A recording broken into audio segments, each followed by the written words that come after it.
ਦੀਪ ਸਿੱਧੂ ਬੇਵਕਤ ਗਿਆ ਆਪਣੇ ਕੋਲੋਂ। ਪਰ ਭਰਾਓ ਮੈਂ ਮਹਾਰਾਜ ਦੇ ਚਰਨਾਂ 'ਚ ਖੜਾ, ਹਾਜ਼ਰ ਨਾਜ਼ਰ।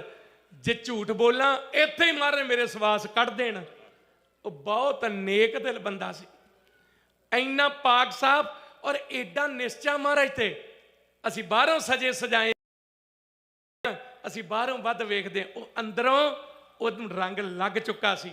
ਬਾਜ਼ਾਂ ਦੀ ਖੇਡ ਉਹਦੇ ਨਾਲ ਬਣਦੀ, ਉਹ ਸਰਕਾਰਾਂ ਦਾ ਨਹੀਂ ਸੀ, ਉਹ ਸੱਚੀਆਂ ਸਰਕਾਰਾਂ ਦਾ ਬਣ ਚੁੱਕਾ। ਰੋਜ਼ ਵਚਨ ਕਰਦਾ ਸੀ, ਸਰਬਲੋ ਦਾ ਬਾਟਾ ਵੇਖ ਕੇ ਉਹਨੂੰ ਹੀ ਮੱਥੇ ਟੇਕਦਾ ਰਹਿੰਦਾ ਵੀ ਇਹ ਮੇਰੇ ਗੁਰੂ ਦਾ ਬਾਟਾ, ਇਹ ਗੁਰੂ ਦਾ ਬਾਣਾ, ਇਹ ਗੁਰੂ ਦੀ ਬਖਸ਼ਿਸ਼ ਹੈ। ਪਰ ਅਫਸੋਸ ਨਾਲ ਕਹਿਣਾ ਪੈਂਦਾ, ਕਾਮਰੇਡਾਂ ਨੇ ਤੇ ਭੰਡਣਾ ਸੀ, ਕੁਝ ਆਪਣਿਆਂ ਨੇ ਵੀ ਉਦੋਂ ਭੰਡਿਆ।